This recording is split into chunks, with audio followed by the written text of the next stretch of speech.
आखिर क्यों भड़के अशोक गहलोत? राजस्थान में विधानसभा चुनाव की उल्टी गिनती शुरू हो चुकी है, जहां राज्य में कांग्रेस और भाजपा की सीधी टक्कर है। हालांकि राजस्थान की राजनीति थोड़ी दिलचस्प है। दरअसल कुछ दिनों पहले तक मुख्यमंत्री अशोक गहलोत जिस सचिन पायलट का नाम सुनकर भड़क जाते थे, वो आज के समय कंधे से कंधा मिलाकर राज्य में पार्टी के लिए प्रचार प्रसार में जुटे हैं।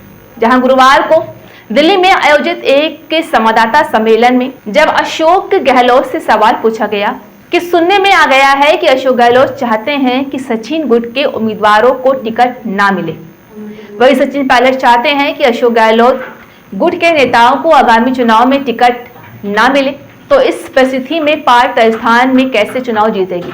इस सवाल के जवाब में अशोक गहलोत पहले थोड़े आक्रोशित दिखे। उसके बाद उन्होंने कहा कि हम सभी एकजुट हैं, मैंने किसी भी एक उम्मीदवार का विरोध नहीं किया है। उन्होंने इस सवाल पर आगे क्या कहा है, आइए जानते हैं। फॉरगिव एंड फॉरगेट, पर सच्चाई यह है कि जो आपका चुनाव जो हो रहा है, there is still no, you know, you have gone with a single name with the screening committee. There are lot of problems in the finalization of candidates. Ultimately, you have been publicly fighting with Sachin Pilot and others. Sachin Pilot wants your supporters not to be given tickets. The other side, Mr. Gehlot is not wanting Sachin Pilot's supporters not to be given. Can you win this election with this kind of fighting that is taking place and public fighting that has carried on? And you said forgive and forget, but you also called somebody a traitor. So how do you go forward with that? आपने गदर का आप फिर question कर दिया। मैंने ये तो कहा आपको कि हम सब एकजुट हैं। जब उनके साथ लोग गए थे, उनके टिकट सब क्लियर हो रहे हैं करीब करीब। उससे बड़ा उदाहरण क्या मैं दे सकता हूं आपको? एक टिकट में भी मैंने ऑब्जर्वेशन नहीं किया हो मीटिंग के अंदर, उसे अंदाज कर लीजिए कितनी प्रकार की हमारी कितनी प्यार मोहब्बत आपस के अंदर है। एक सेकंड, अब एक सेकंड, अगर यही सवाल अलग अलग तरीके से दोहराएंगे तो फिर प्रेस वार्ता खत्म करें। नहीं, कुछ और सवाल है तो फिर आप पूछिए।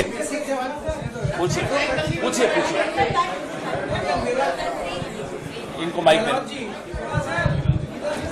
गहलोत जी, मेरा सवाल यह है, आपने एक बड़ा बेसिक सवाल उठाया अभी कि जब चुनाव आचार संहिता लागू हो जाती है तो उसके बाद भी ईडी, सीबीआई और इनकम टैक्स वगैरह के छापे पड़ते हैं। आपने ये भी कहा कि जब चुनाव आयोग की अधिकार है कि वो डीएम, एसपी बदल सकता है उसके साथ, और हमारे संविधान के अनुसार जो है जिस राज्य में चुनाव होते हैं उसका प्रशासन चुनाव आयोग के हाथ में आ जाता है, काम चलाने के लिए सरकार रहती है।